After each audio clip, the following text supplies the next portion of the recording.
여러분 안녕하십니까? 오늘도 우리 함께 요한계시록 11장 11번째 강의로 화려하게 부활하다 라는 주제로 우리 예언의 말씀을 함께 확인해 보겠습니다. 요한계시록 11장 11절 12절 3일반 후에 하나님께로부터 생기가 저희 속에 들어가매 저희가 발로 일어서니 구경하는 자들이 크게 두려워하더라.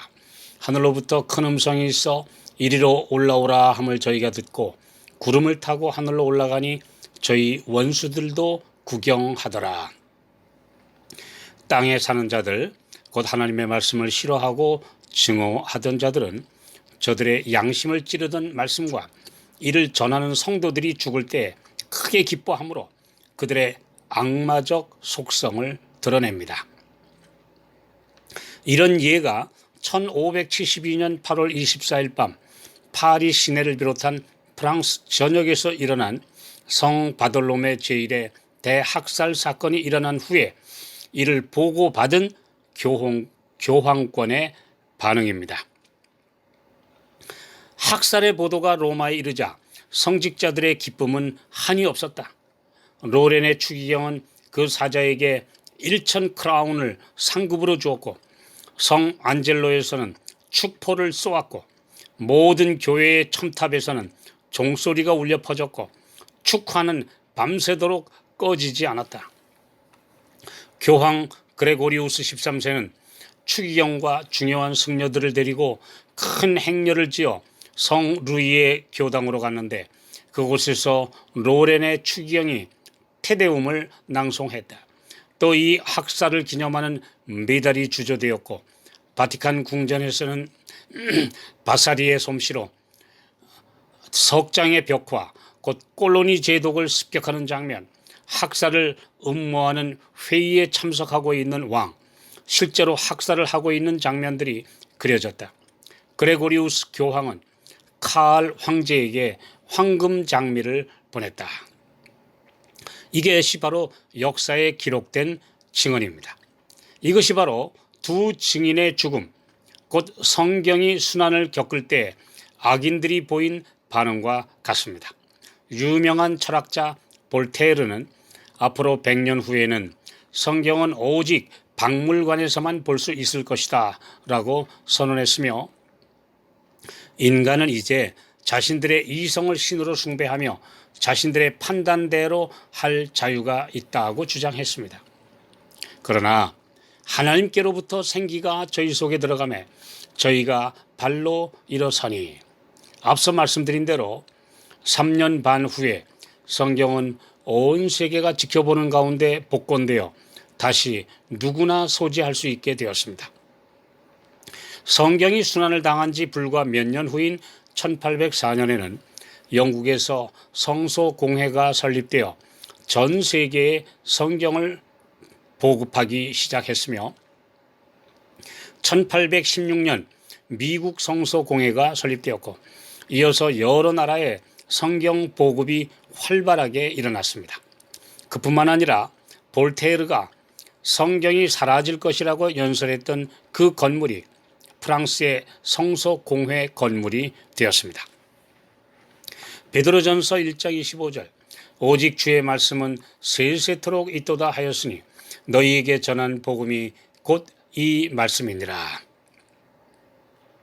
성경은 부동의 베스트셀러로 매년 수천만 부가 발행됩니다. 어떤 책도 이렇게 오랜 세월 동안 최고의 권위와 복음률을 기록한 적은 결코 없습니다. 인간들이 하나님의 말씀의 권위에 수없이 도전했지만 그 권위를 손상시킬 수 없었고 앞으로도 그러할 것입니다. 하늘로부터 큰 음성이 있어 이리로 올라오라 함을 저희가 듣고 구름을 타고 하늘로 올라가니 라는 표현은 사람들이 결코 손댈 수 없는 높은 위치로 올라갔다는 것을 말씀한 것입니다. 거리에 버려져 짓밟힌 성경과 말씀의 권위가 다시 놀랍게 회복되었음을 이렇게 상징하고 있습니다. 무신론의 거대한 물결이 지구를 휩쓸고 비평가들이 온갖 흠집을 내며 조롱했을지라도 그 모든 것을 이겨내고 성경은 승리했습니다. 프랑스 혁명 시 공개적으로 학살한 성경은 반대자들과 원수들이 구경하는 가운데 그 누구도 막을 수 없는 권위가 하늘로부터 주어졌습니다. 성도들이 구름을 타고 승천할 것과 같이 하나님의 말씀은 하늘의 능력으로 보호함을 받아 영광스러운 위치에 오를 것임을 예언한 것입니다. 이 말씀은 또한 말씀의 능력으로 예언한 선지자들, 그 중에 대표자인 엘리야가 승천한 사실을 상기시켜 줍니다.